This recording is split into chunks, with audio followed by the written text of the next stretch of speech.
예, 안녕하십니까. 벌써 행사를 시작한 지도 두어 시간이 지나서 좀 피곤이 몰려올 수도 있는 그런 시간입니다. 앞선 세션에서 정치, 사회 문화를 다루었고요. 이번은 경제 분야를 다루는 세션이 되겠습니다. 발표와 토론자를 소개해 드리겠습니다. 발표를 맡아주신 김병현 서울대 석좌 교수님은 영국 옥스퍼드 대학교에서 경제학 박사 학위를 받으신 분입니다. 토론을 맡아주신 조한범 통일연구원 선임연구위원님은 러시아 상페테르부르크 대학에서 사회학 박사를 받으신 분이시고요. 또 토론을 맡아주신 김민정 한국은행 북한경제연구실 박사님은 서울대에서 경제학 박사를 받으신 분이십니다. 오늘 토론 시간, 발표와 토론 시간을 말씀드리겠습니다. 발표자께서는 한 20분 정도 준비된 PPT를 가지고 말씀드리고 토론자분들은 각 10분 정도 토론을 하신 이후에 마무리 발언 겸 해서 발표자의 발언을 듣는 것으로 진행하고자 합니다. 예, 그러면 큰 박수로 김병현 교수님의 발표를 환영해 주시기 바랍니다. 네, 안녕하세요. 오늘 발표를 맡게 되어서 매우 기쁘게 생각합니다. 그리고 영광스러운 자리에 불러주셔서 감사합니다. 제가 한 20분 정도 시간 동안 이 북한의 변화와 통일이란 주제로 발표하겠습니다. 앞선 세션에서는 지정학, 두 번째는 한국의 변화를 보고 마지막 시간은 이제 북한의 변화를 보는 자리가 되겠습니다. 이제 앞서서 들으신 것처럼 이제 북한은 최근에 들어서 전통적인 통일 방안에서 크게 이탈되는 정책을 펴고 있습니다. 근데 그동안 북한은 하나의 조선을 기치로 해서 느슨한 혹은 낮은 단계 연방제가 전통적인 통일 방안이었습니다. 그런데 이게 이제 갑자기 적대적 두 국가론으로 바뀐 거죠. 그리고 이뿐만 아니라 헌법 등의 이 법제화를 추진하고 있습니다. 그리고 구체적인 조치로서도 여러 가지 그 대남 관련 기구를 해체하고 또 여러 가지 북한의 그 정책들을 바꾸고 있습니다. 그래서 이게 과연 왜 이런가? 이것이 함의하는 바가 뭔가? 이런 질문들을 우리가 갖고 있습니다. 근데 크게 보면은 이러한 북한의 변화라는 것은 그동안 그 하노이 회담 결렬 이후에 이 북한의 대남 통일 정책의 연장선상이었다 이렇게 볼 수 있겠습니다. 아시겠지만 북한은 하노이 회담 이후에 금강산 관광 사업은 잘못된 것이다 이렇게 말하기도 했고 또 남북 공동연락 사무소를 폭파하기도 했고요. 그 다음에 이제 대한민국이라는 칭호로 부르기도 했고 말입니다. 이런 연장선상에 있다 이렇게 볼 수 있겠습니다. 왜 이런가? 오늘 제 말씀은 그 세 가지 이유를 제기하려고 합니다. 대내 요인, 대남 요인, 대외 요인이 김정은의 대남 통일 정책을 변화시켰다 이렇게 볼 수 있겠습니다. 먼저 대남 요인을 보면은 저는 김정은은 최근에 이 대남 정책 혹은 통일 정책 변화를 어떤 원칙적인 변화라기보다는 이 국면적 거래 차원에서 택했다고 보고 있습니다. 즉 대남 측을 보면은 한국이 북한에 줄 수 있는 편익이 없었다 이렇게 생각하는 것 같습니다. 이 편익이라는 것은 핵 협상에서 편익이라든지 경제적인 외교적 편익 아니겠습니까? 근데 이제 한국에서 그 북한 핵 개발에 따른 이 한미 동맹의 중요성이 더 강화되었고 특히 윤석열 정부는 이런 면에서 한미 공조를 더 강화하면서 확장 억지를 강조하니까 이제 한국으로부터 얻을 수 있는 편익은 없다. 그리고 앞으로도 이 지정학의 중요성이 커졌고 또 이 변화됐기 때문에 한국에서 외교적인 기대의 편익도 거의 없다 이렇게 판단한 것 같습니다. 반면에 이제 북한이 느끼고 있는 이 통일 앞세움에 따른 기회 비용은 증가했다 이렇게 판단한 것 같습니다. 그것은 나중에 대남 정책 다룰 때 자세히 말씀을 드리겠습니다. 즉 결과적으로 이 북한은 통일이라는 이 남북의 연결하는 고리, 연결하는 선을 남겨둘 이유도 없고 또는 여유도 없다 이렇게 볼 수 있겠습니다. 그럼 최근에 그러면 왜 북한과 일본 사이에 협상 움직임이 있느냐 하는 것은 이런 각도에서 볼 수 있겠습니다. 즉 예전에 한국과 미국, 일본이라 그러면 가작한 고리로 한국을 생각했는데 혹시 일본일지 모르겠다 하는 기대감도 있을 수 있고, 아니면 그것보다 더 중요한 것은 일본이 갖고 있는 대미 영향력이 있다. 한국보다 클 것이다. 특별히 이 트럼프가 등장하게 되면은 일본이 미국을 좀 움직일 수 있는 기대를 북한이 하는 것 같습니다. 따라서 이것은 남겨놓고 일단 외교 전략을 짜보자 생각한 것 같습니다. 그 다음에 대외 요인 면에서는 예전에 남한 역할을 이제는 중국과 러시아가 할 수 있다 하는 기대를 하는 것 같습니다. 경제적 지원도 중국, 러시아가 해줄 수 있다 생각하는 것 같고, 그 다음에 직간접적으로 이 대북 제재를 약화시키는 것도 이제 한국이 아니라 중국, 러시아가 더 힘있게 할 수 있다. 예를 들어서 최근에 대북 제재 패널이 이제 연장이 되지 못한 것에 러시아의 비토, 또 중국의 기권이지 않습니까? 이처럼 이제 한국보다 더 큰 힘을 발휘할 수 있는 이 상위 미사국 두 국가를 우리 갖고 있기 때문에 굳이 한국이 필요하지 않다 하는 일종의 한국의 대체제, 더 강한 대책이 생겼다 하는 것이 이제 북한의 판단 같습니다. 이제 그뿐만 아니라 김정은은 세계 질서가 다극화되었다 이렇게 보고 있고, 이건 북한의 기회 요인이다 이렇게 평가하는 것 같습니다.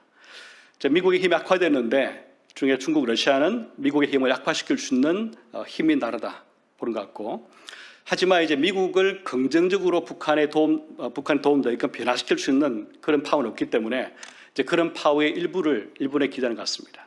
물론 어렵다 보고요. 하지만 결국 제일 중요한 것은 이 대내 요인이다 이렇게 볼 수 있겠습니다. 즉 우리가 그동안에 이 북한의 정책의 그 사건의 시퀀스를 보면은, 혹은 정책의 이 과정을 보면은 북한이 핵 개발을 시작했고, 그 다음에 대북 제재와 코로나 있었고, 그 다음에 경제 위기가 있고, 주민 불만이 증가했을 것이고, 이에 대해서 김정은은 사상 통제를 통해서 이 주민 불만을 잠재우려고 애를 쓰고 있고, 이 사상 통제를 위해서는 시장을 억압해야 됩니다. 왜냐하면 시장이라는 공간이라는 것이 이 북한 주민의 일터이자 일종의 정보 유통처고, 이 대남 어떤 면에서는 그 친화적인 생각할 수 있는 그런 장이기 때문입니다. 그러다 보니까 시장 억압과 남한 문화 제거가 동시에 들어오게 되었고, 이제 남한 문화 제거의 완결판으로서 이 대남 통일 정책을 바꿨다, 저는 이렇게 보고 있습니다. 즉 핵 개발이 이 정권 유지에 미치는 부정 효과를 차단하기 위해서 김정은은 대남 통일 정책을 바꿨다 이렇게 판단합니다. 그러면 이 경제 위기가 얼마나 있는가? 잠깐 그 팩트를 말씀을 드리면, 이 대북 제재가 매우 큰 영향을 발휘한 것은 이 북한이 대북 제재를 받기 전에 이 북한의 경제 구조가 매우 바뀌었기 때문입니다. 오른쪽 그림 보시면 이 북한의 무역 의존도는 제재 직전에 전 세계 평균만큼이나 무역을 통해서 먹고 사느라 바뀌었습니다. 그뿐만 아니라 시장이 생기면서 이 북한의 시장화라는 것은 이 사회주의의 전무후무한 그런 시장화를 겪고 있습니다. 그런 면에서 제재가 무역을 통해 들어가게 되고, 이 무역이 충격받게 되면 시장까지 파급되는 그런 구조입니다. 그럼 과연 그런 증거가 있느냐? 서울대 통일평화연구원이 해마다 새롭게 북한에서 남한으로 들어오는 분들, 다시 말씀드리면 이 북한을 떠난 지 1년 안 된 분들을 한 100분쯤 모시고 조사를 하고 있습니다. 이런 분들을 모아서 북한이 제재받기 전하고 제재받은 후에 주민 소득을 비교해 보면은 가계의 소득이 제재받기 전 2014, 15, 16년 보면은 한 달에 4인 가족이 한 50달러, 49달러로 생활했습니다. 근데 17년, 18년, 19년 제재 후에 3년 동안은 이게 37달러로 줄었습니다. 25% 줄었습니다. 그뿐만 아니라 다른 자료, 야간 조도를 활용해서 위성 사진을 보고서도 보면은 이 최근 연구에 따르면 북한의 경제 규모 GDP는 17, 18, 19년 동안에 한 12% 줄었다. 그러면 20년, 21, 22년 코로나 있겠습니까? 이 합치게 되면은 북한의 경제 규모는 한 4분의 1, 한 25% 줄었다는 것이 저의 생각입니다. 자, 이러한 그 경제 위기라는 것은 당연히 이 북한 주민의 김정은 지도를 떨어뜨립니다. 왼쪽 그림 보시면 이제 탈북민들에게 이 북한에 있을 때의 그 주변 이웃이 얼마나 김정은 지지하는 걸로 생각하느냐 하게 물어봤습니다. 보면 제일 높을 때가 2018년 정상회담 이럴 때입니다.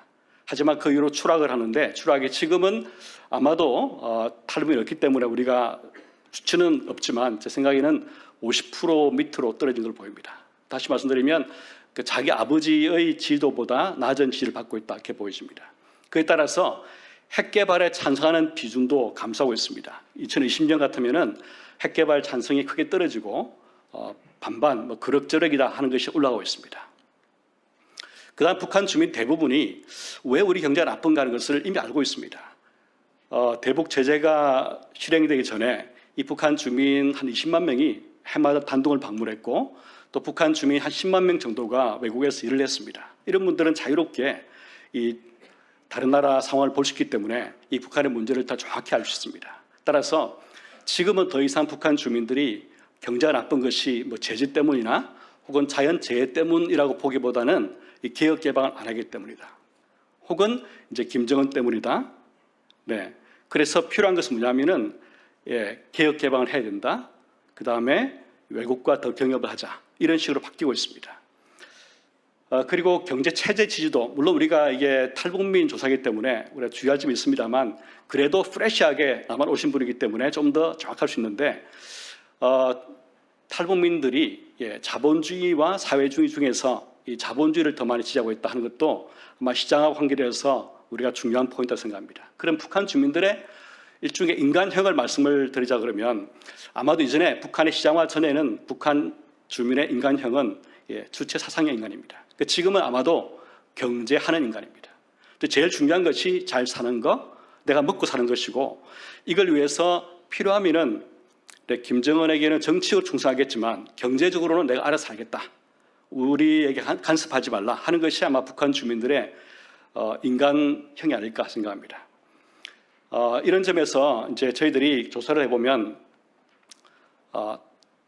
탈북민 가운데서도 자본주의를 더 지지하는 사람들은 북한에 있을 때에 시장활동한 사람들입니다. 즉 남한 출신 주민과 탈북민 중에서 어떤 그룹이 자본주의를 더 지지할까? 당연히 남한 출신이겠죠. 하지만 이 탈북민 그룹들이 딱 두 그룹으로 대별됩니다. 한 그룹은 북한에 있을 때 시장활동 안 한 사람들 그리고 한 사람들 이 대비가 되는데 이 북한에 있을 때 시장활동 하게 되면은 안 한 사람보다 자본주의를 40% 더 지지합니다.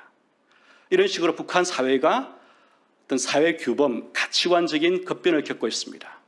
이런 면에서 김정은 보기에 이 시장이 들어가게 되니까 의식 구조가 변하게 되고 이것은 매우 건지의 큰 변화이기 때문에 위험하겠다 하고 우려한 걸로 보입니다. 실제로 이 계량 분석에서도 그런 결과가 보이고 있습니다. 즉 남한 문화를 접촉한 사람들은 이 주체 사상에 대한 자부심이 떨어지고 김정은을 덜 지지하게 되고 그 다음에 김정은을 더 네거티브 평가하게 되고 이런 관계가 보입니다. 그뿐만 아니라 시장을 사상을 통제하는 이유가 뭐냐면 이 비공식 시장 활동을 하게 되면 결국 북한의 공식 매스미디어를 덜 믿는 거죠. 언론을 덜 신뢰합니다. 이런 가운데서 이제 김정은의 위기감이 증가했다 보여주고요. 이제 북한의 MZ 세대는 어떤가? 북한 MZ 세대한테 이 탈북한 이유가 뭐냐 물어보면은 제일 많은 답변이 뭐냐면 이 자유를 원하기 때문이다 답변입니다. 물론 40대 이상은 이런 통제라든지 이런 것들이 더 중요한 이유인데 이 젊은 사람들은 자유를 추구하는데 그 자유가 북한에 없다 하는 응답이 많습니다. 그리고 오른쪽 그림에서 보시는 것처럼 남한 문화를 경험한 사람들의 연령대 분포로 보면은 이 젊은 사람들이 훨씬 많습니다. 그 젊은 사람들은 남한 문화를 더 많이 경험하게 되고 남한의 자유가 부러운 거죠. 그래서 이 탈북한을 겨냥했습니다. 그러나 이것이 반드시 북한 MZ 세대가 남한 친근하다 이건 아니에요. 예를 들어서 이 김정은 지지도라든지 그 다음에 연령별로 북한의 공식 사상에 대한 지지도 그 다음에 주변 국가에 대한 친밀감 보면은 오히려 젊은 사람일수록 김정은을 더 지지하고 주체 사상을 더 지지합니다. 그건 아마도 이 젊은 사람들이 갖고 있는 공통 특징 중 하나가 뭐냐면 그 나라에 대한 일종의 충성심도 있는 거죠. 우리 젊은 사람들 예전에 북한과 관계 안 좋았을 때에 이 군복, 예비 군복을 꺼내놓고 뭐 필요하면 다시 입대하겠다 이런 것처럼 그런 게 있는 거죠. 따라서 우리가 MZ 세대를 딱 이것이다 이렇게 정할 수 없고 아주 복잡한데 그래도 한마디로 말씀을 드리면 아마 북한의 MZ 세대는 현실적 개인주의자다 볼 수 있겠습니다. 제가 조금 골치 아픈 회계 분석을 갖고 왔지만 핵심 내용은 이렇습니다. 북한의 개인주의가 커지고 있는데 이 개인주의에 영향을 미치는 가장 중요한 변인이 뭐냐 보면 첫 번째는 연령입니다. 젊은 사람들이 더 개인주의를 좋아합니다. 그 다음에 두 번째는 이 북한에서 시장활동한 사람들입니다. 즉 북한 사회를 근본에서 변화시키는 두 요인은 이 젊은 사람이라는 연령과 또 하나는 시장활동입니다. 이것이 북한을 변화시키고 세 번째가 남한 문화와의 접촉입니다. 즉 김정은 입장에서 볼 때는 남한 문화에 접촉을 하게 되고 그다음 젊은 사람이고 그 다음에 이제 시장활동 하게 되면은 이제 북한이 근본부터 변하겠다 하고 걱정하는 거죠. 이것이 최근에 있는 북한의 그 시장 억압, 그 다음에 사상 통제, 남한 문화 제거의 이유라고 생각합니다. 이를 이제 반영해서 북한은 2018년까지는 시장 활동을 좀 묵인한 정책을 폈는데 그 이후부터는 시장 활동 억압하고 국가 무역을 강조하면서 시장과 무역이라는 김정은 들어서서 그동안 허용했던 이 자본주의적인 경제 성장 동력을 다 불인정하고 이제 예전의 사회주의로 돌아가려는 움직임을 하고 있습니다. 그래서 시장 억압, 그 다음에 국가 주도 무역을 강조하고 있습니다. 이것은 시장과 무역이란 것이 남한 문화의 통로가 되고 또 남한 친밀감의 증가 요인이 되고 또 개인주의의 중요한 변인이 되기 때문에 두려워하는 거죠. 따라서 이 사상 탄압을 통해서 남한 문화를 제거하려고 했습니다. 자, 이것이 바로 제가 볼 때는 이 대남 통일 정책의 전환 이유 같습니다. 김정은 머릿속에는 시장은 자본주의고 또 시장은 남한 문화의 이 서식처다 생각하는 거죠. 따라서 이 권력 유지가 중요한 김정은 입장에서는 이 남한 문화를 제거하고 싶은데 이 북한 주민들은 아니 남한이 우리 통일 대상이라 그러면서 왜 우리가 남한 드라마를 보는 것을 막지? 뭐 심지어는 뭐 사형까 시키지? 이런 의문을 제기하는 거죠. 따라서 이제 북한 주민 마음속에서 완전한 남한주의를 하고 싶은 거죠. 김정은의 통일 부정은 이 북한 주민의 마음에서 이 남한을 지우려는 시도로 보입니다. 즉 전통적인 통일 방안을 유지함으로써 남한으로부터 있는 이익은 지금 없어졌고 기회비용은 크게 증가했는데 이걸 대체할 수 있는 다른 나라가 있고 말이죠. 중국, 러시아가 있기 때문에 이제 북한의 대남 통일 정책을 바꾸어도 되겠다 하고 판단한 걸 보입니다. 이런 면에서 제가 모두에 말씀드린 것처럼 김정은의 적대적 이국가로이란 것은 영구적 원칙적인 전환보다는 국면적 거래적 방안이라고 봅니다. 즉 그 비용을 치를 만한 즉 옛날의 전통적인 방안을 계속 유지할 만큼의 이유가 없는 거죠. 즉 경제 위기와 북한 주민의 의식 변화라는 것이 갖고 오는 정권 유지에 대한 부담이 있지 않습니까? 그리고 이제 대남 통일자를 가지고 계속함으로써 얻을 수 있는 이익은 적은데 기회비용이 증가했으니까 여기서는 이제 대남 통일자 바꿈을 통해서 자신의 권력 유지를 더 강화시켰다 하는 것으로 보입니다. 그런데 역설이 있습니다. 2019년부터 김정은은 그 자립갱생을 강조했는데 이 대남 치우기란 것은 남한 치우기란 것은 이 자립갱생의 완결적인 결정판입니다. 하지만 이 자립갱생 의도와 달리 오히려 중국, 러시아에 더 의존하게 되었습니다. 즉 역설인 거죠. 그래서 과연 진정하게 바람이 바뀔 때에 김정은이 어디로 갈 것인가, 또 경제난이 계속될 때에 그의 선택은 무엇인가 하는 질문은 남아있겠습니다. 따라서 한국의 통일정책은 어떻게 될 것이냐, 저는 앞서서 계속 말씀하시는 내용과 동일하게 한국의 통일 방안과 정책은 일관성을 유지한다 생각합니다. 북한의 적대적 이익관론에 맞서가지고 북한이 딴 나라 그러니까 우리도 그렇게 살자 하는 영구 분단론은 위험할 뿐만 아니라 어떤 면에서는 김정은의 의도와 부합되는 그런 결과라고 생각합니다. 물론 우리의 민족 공동체 통일 방안이 개선될 부분도 있겠지만 또 수정 보완될 부분도 있습니다. 따라서 이 방안을 우리가 개성, 발전, 수정해서 좀 더 국민 공감대를 얻도록 노력할 필요가 있겠습니다.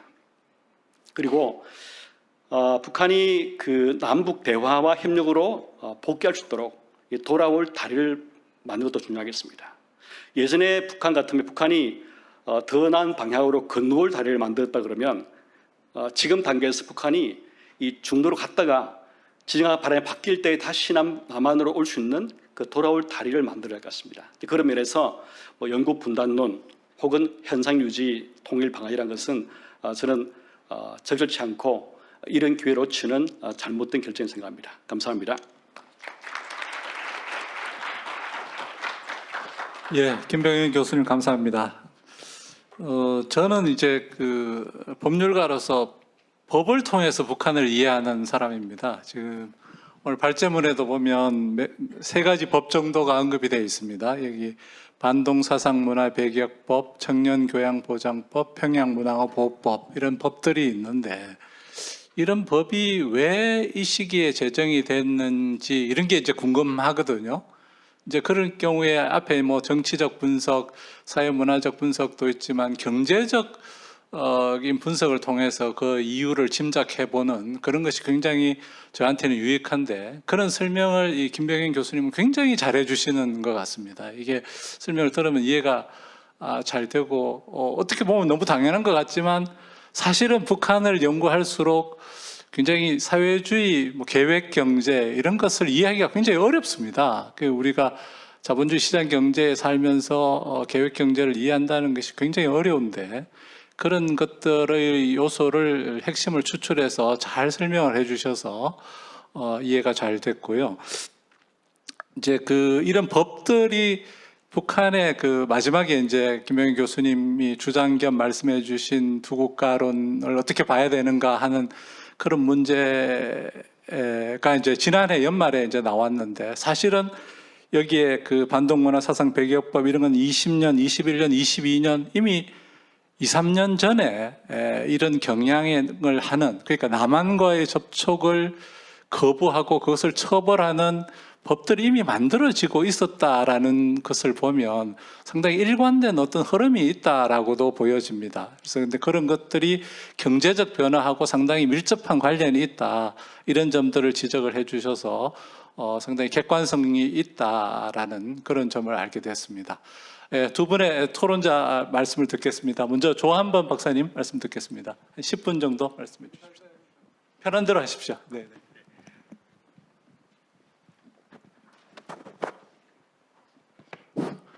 예, 귀한 자리 불러주셔서 감사드리고요. 우리 존경하는 김병현 선생님이 워낙 군더더기 없이 깔끔하게 정리를 해주셔서 제가 첨언을 하는 게 사족이 될 것 같습니다. 전혀 이견이 없고요. 제가 보는 북한의 변화 부분에 대해서 제 나름대로 의견을 말씀드리는 걸로 코멘트를 대신하겠습니다. 제가 95년 3월 달에 통일연구원에 입사를 해서 이제 30년입니다. 그래서 이제 선임연구원에서 쫓겨나서 이제 저도 석자연구원으로 이제 뒷방, 한적한 방으로 방을 지난주에 옮겼는데요.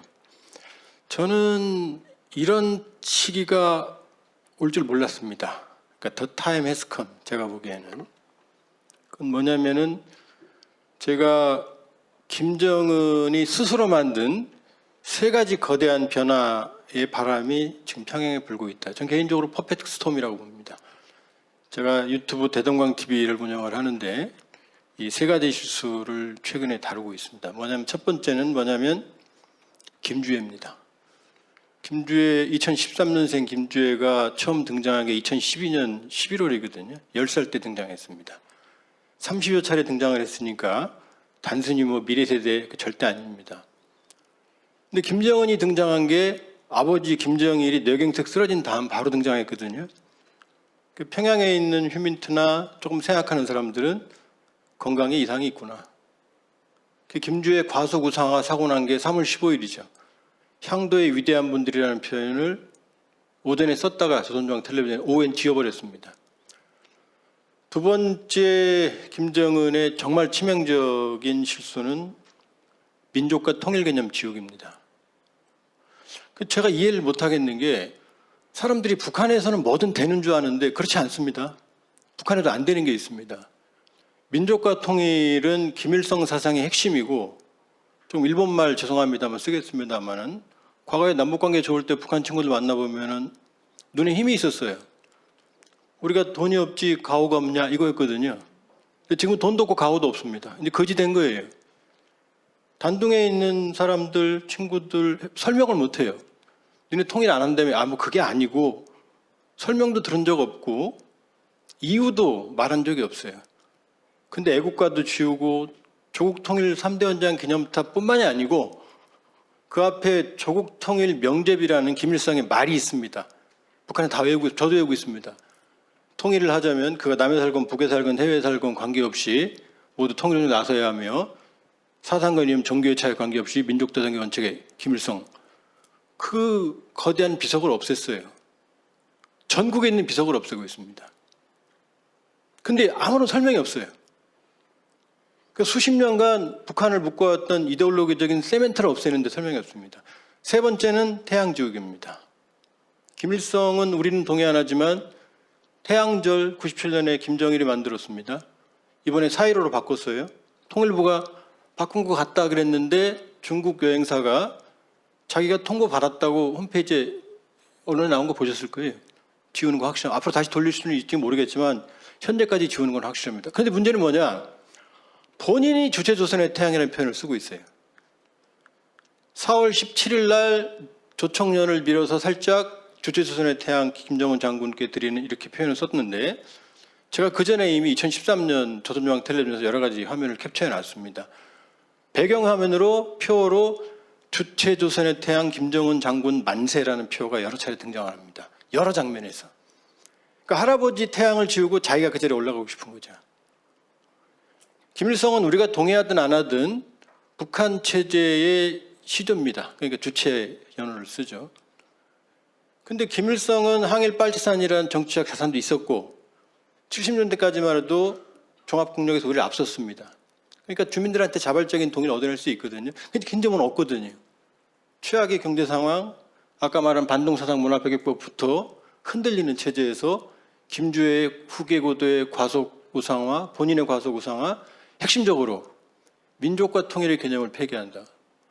만일에 우리 최고 지도자가 어느 날 TV에 나와서 민족과 통일 개념을 지우고 앞으로 쓰지 마라, 삼천리, 금수강산, 8천만 개를 쓰지 마라, 그리고 통일과 관련된 모든 비석들을 제거한다면 용납하겠습니까? 북한도 안 되는 게 있어요. 거대한, 지금 스스로, 과거에는 김정은은 욕을 못하죠. 근데 이제 김일성을 건드리고 민족과 통일을 건드리고 후계 구도의 불안정성을 스스로 보이는 거죠. 이거 설명이 안 됩니다. 어떻게 할 수 있느냐? 이런 거대한 경천동지할 변화가 있는데 민족통일 개념 폐기, 태양 지우기, 김주에 대해서 아무런 설명이 없어요. 1월 15일 날 최고인민회의 시정연설 이후에 민족통일 개념 폐기 이후에 아무런 선전, 선동, 학습 재강, 강연 재강 없고요. 주민교양 사업 한 번도 없었습니다. 조선중앙텔레비전, 노동신문 단 한 건도 관련된 보도가 없었습니다. 저는 그렇기 때문에 아까 김병현 선생님이 구조적인 여러 가지 변화를 말씀해 주셨지만 김정은이 스스로 자기가 백두혈통이니까 집권한 거거든요. 근데 백두가 뭐죠? 김일성이 거기서 항일운동했다. 그럼 민족이고 그 다음에 통일입니다. 백두산이라는 게. 근데 거기서 민족과 통일을 지금 뭐만 남죠? 자기 다리를 쥐어버리는 거죠. 잘라버리는 거죠. 저는 북한은 여러분이 생각하는 것보다 거대한 이데올로기적 혼돈을 겪고 있고 그게 바로 김정은의 제가 보기엔 정치적 판단 착오다. 저는 이제 북한의 거대한 변화를 준비해야 된다라고 생각합니다. 여기 통일은 온다. The time has come. 때는 왔습니다. 근데 통일은 오지 않습니다. 통일은 만드는 거지 절대 오지 않습니다. 우리가 어떻게 액션을 취해야 되느냐인 거지 통일은 오지 않습니다. 만드는 겁니다. 행동해야 돼요. 김정은 정권이 통일을 거부했지 북한 주민이 거부한 건 아니거든요. 북한 김정은 정권이 다시 아까 김병현 선생님 돌아오지 못할 달이 건너오면 좋겠죠. 제가 보기에 그럴 가능성이 희박합니다. 김정은 정권을 설득하되 아니면 북한 주민과 직접 대화해야 됩니다. 저는 오랜 시간 동안 북한으로 단파 라디오 방송국을 하루에 2시간 동안 탈북한 친구들과 해왔고요. 북한 민주화운동 조직도 운영을 하고 있습니다. 다만 알리질 않았을 뿐이지. 행동하면 바뀝니다. 왜 북한이 갑자기 저렇게 민족통일 개념을 지었을까요? 서둘러서. 그건 거대한 변화의 흐름의 아주 미세한 부분에서 여러분이 이 회의 끝나고 색다른 물건이라는 표현을 한번 북한이라고 한번 쳐보세요. 그럼 북한이 2020년에 어마어마하게 북한을 뒤집어놓은 사건들이 있었고 우리 아무도 모르죠 누가 했는지. 북한의 변화를 견인하기 위한 작은 단체들이 북한의 변화를 견인해낸 겁니다. 북한은 변화하지 않아요. 변화하게 만드는 겁니다. 지금 아까 통일 필요성 그런 얘기 나왔는데 저는 통일 필요하냐?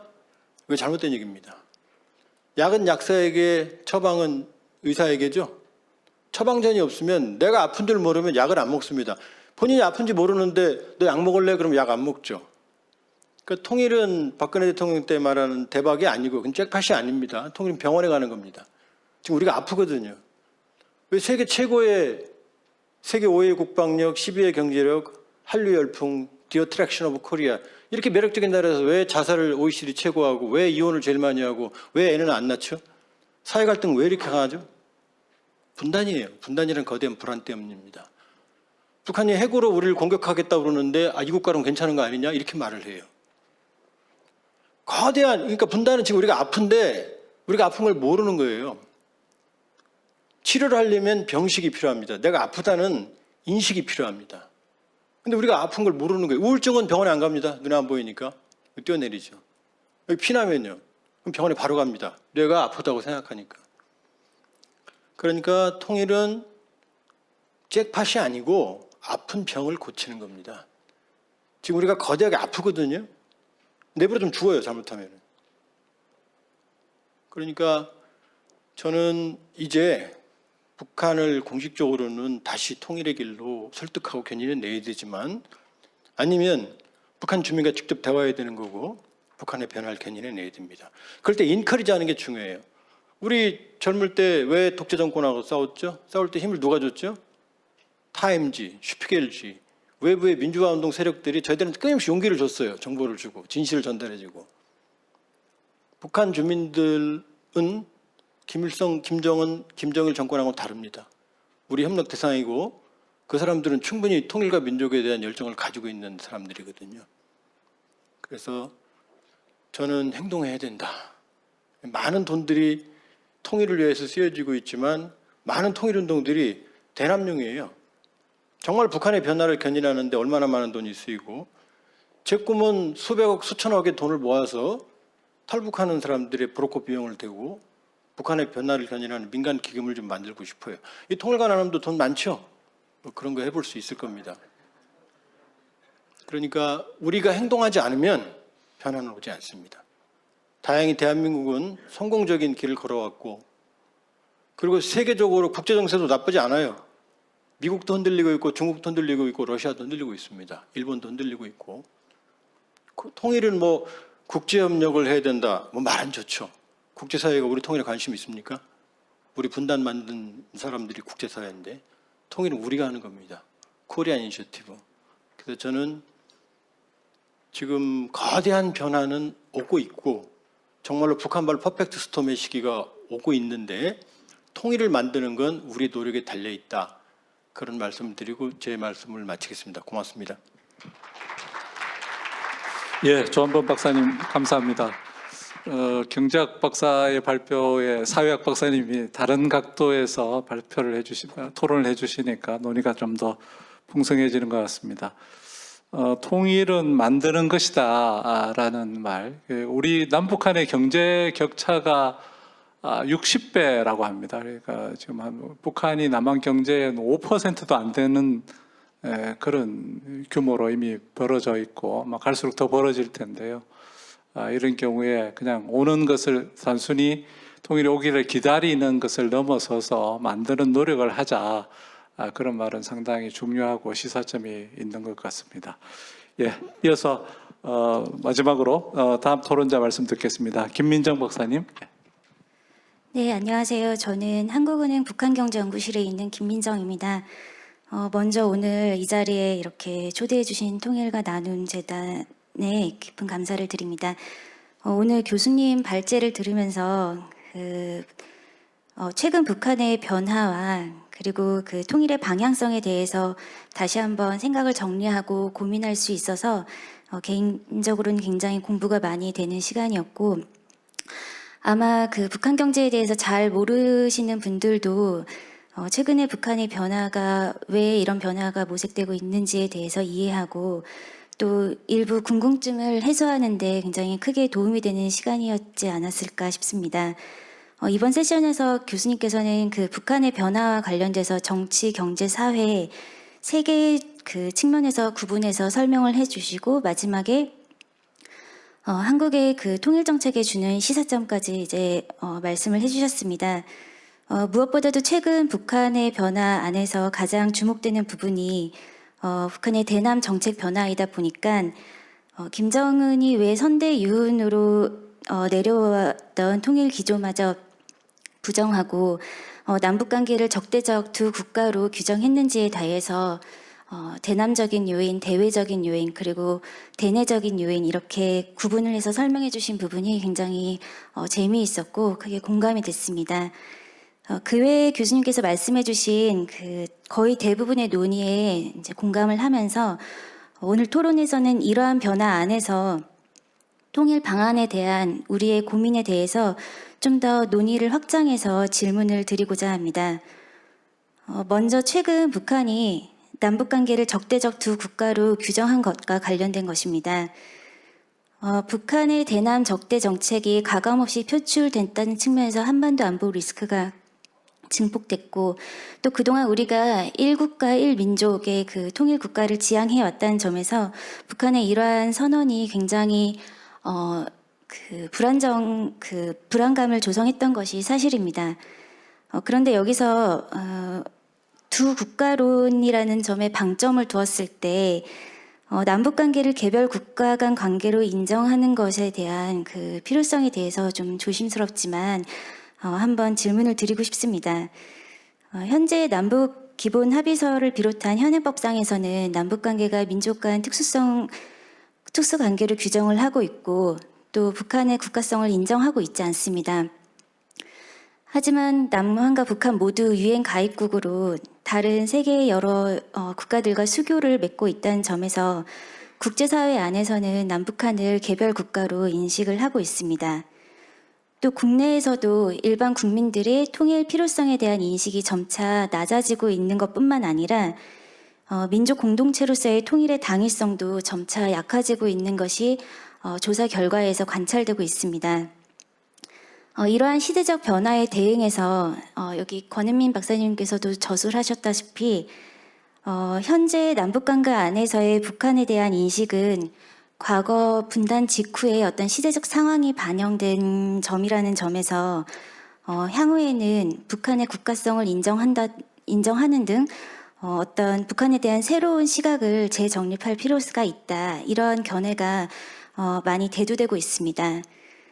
그런데 또 한편으로는 암묵적으로 북한을 개별 국가로 인지하는 것에서 더 나아가서 북한에 대한 국가성을 명시적으로 선언을 했었을 때 사실상 통일이 더 요원해지는 것은 아닌가 이런 우려와 부담감이 있는 것도 사실인 것 같습니다. 그래서 이러한 측면에서 종합해 봤을 때 북한을 개별 국가로 인정하고 평화와 공존, 더 나아가서 통일 국가를 실현하는 데 있어서 이러한 새로운 시각에 대한 그 과제가 우리에게 필요한지 이러한 점에 대한 교수님의 그 견해가 궁금합니다. 두 번째로는 우리 정부의 민족 공동체 통일 방안과 관련된 논의입니다. 오늘 교수님 발표를 통해서도 이제 관찰을 할 수 있었지만 북한은 경제 성장과 체제 유지 이 두 개의 정책 목표 가운데에서 체제 유지, 다시 말해서 권력 안정을 좀 더 우선순위를 더 부여하고 있는 것으로 관찰이 됩니다. 그런데 북한이 경제 성장을 하기 위해서는 개혁 개방이 사실 필수 불가결 요소로 굉장히 중요한데 이 개혁 개방이 한편으로는 김정은 정권의 체제 유지의 위협 요인으로 그 양날의 검이기 때문에 지금까지 관찰된 것처럼 북한은 경제 성장과 체제 유지의 이 균형을 유지하는 선 안에서 적정 수준의 그 부분적인 개혁 개방을 모색하다가 다시 내부 결속을 다지고 사상을 강화하고 그리고 반시장주의적인 정책을 내세우는 이러한 양상을 보이고 있습니다. 그래서 이러한 반복으로 북한의 경제 수준이나 개혁 수준이 진일보되지 못하고 답보 상태에 머물게 됐다고 생각을 하고 있습니다. 특히 최근 미중 갈등이 심화되고 또 러시아 우크라이나 전쟁 발발 등 글로벌 정세가 이제 변화되는 가운데 어쩌면 북한은 그 중국과 러시아와의 경협만으로도 체제를 유지하면서도 적정 수준의 경제를 유지하는 게 가능하다 이런 생존 전략을 꾀하고 있는 것은 아닌가. 만약 그렇다면은 북한의 개혁 개방을 기대하는 것은 현실적으로 더 어려워진 것이 아닌가. 결국은 우리 정부의 민족 공동체 통일 방안이 실현되기 위해서는 화해와 협력 그리고 남북 연합 그리고 더 나아가서 통일 국가를 실현하기까지 점진적으로 한 단계 한 단계 진전을 이루어야 되는데 이런 답보 상태에 있는 북한 그리고 어쩌면 그 과거를 회귀할 가능성도 없지 않은 북한과 이러한 것을 모색하는 것이 과연 가능할 것인가에 대한 회의적인 시각이 많이 나타나고 있는 것 같습니다. 이러한 회의적인 시각에 대한 교수님의 의견도 궁금하고 그럼에도 불구하고 우리가 지금 현 상황에서 해야 할 또 할 수 있는 역할들은 어떤 것이 있을지에 대한 견해를 듣고 싶습니다. 네, 이상입니다. 예, 감사합니다. 김민정 박사님께서는 뭐 여러 가지 몇 가지 질문들을 해주셨기 때문에 마무리 겸해서 발표자께서 좀 답변 겸 의견을 말씀해 주시면 좋겠습니다. 네, 두 분 귀중한 코멘트와 또 질문 잘 들었습니다. 먼저 조한범 박사님 말씀하신 질문 아니고 이제 코멘트 중에서 과연 돌아올 다리가 있을 것이냐 하는 것이 제가 좀 생각을 해봐야 될 지점 같습니다. 첫 번째로 아마 이제 조 박사님께서는 북한의 거대한 변화를 준비하자. 그 다음에 돌아올 다리는 없을 것이다 말씀을 들으셨고 저는 이제 북한의 거대한 변화를 준비하는 것은 플랜 B라 그러면 그 돌아올 다리를 만드는 것은 플랜 A 같습니다. 어느 것이 더 확률적이 높으냐보다는 어느 것이 더 바람직한가 하는 것입니다. 이제 그런 면에서 우리가 플랜 A를 놓치고서 플랜 B만 하게 될 경우에도 위험성도 있기 때문에 이 돌아올 다리라는 것을 계속적으로 만들고 굳건히함으로써 여러 가지 북한이 노리고 있는 그런 생각들이 실현되지 못할 경우에 이러한 김정은의 국면적인 또 거래적인 판단이 다시 바뀌어가지고 남한이 필요하겠다 생각할 수 있는 그런 가능성이 있다고 생각하기 때문에 이제 플랜 A와 플랜 B를 동시에 준비하자 하는 것이 제 생각입니다.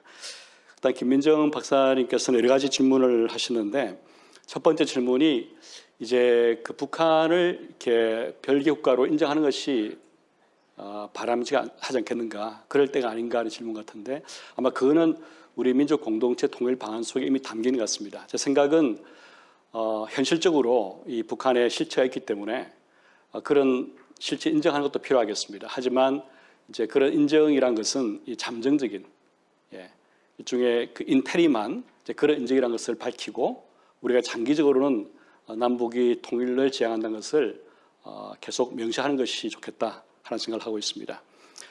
그 다음에 이제 그 북한이 과연 개혁하겠는가? 아마 뭐 영어로 말씀을 드리면 unlikely 하겠죠, 그죠? 따라서 이 질문을 이렇게 바꿔볼 수 있겠습니다. 김정은이 스스로 개혁 개방을 할 것인가는 질문보다도 어떻게 그런 구도를 만들 것인가 더 중요한 것 같습니다. 아까 조 박사님께서 만들어 가신다 또 말씀하시는데 이제 북한도 그동안 뭐 개성단이라는 실험도 해보고 했기 때문에 어느 부분까지는 북한이 조금 경협하더라도 체제 유지가 되겠다 하는 생각을 한 지점이 있을 겁니다.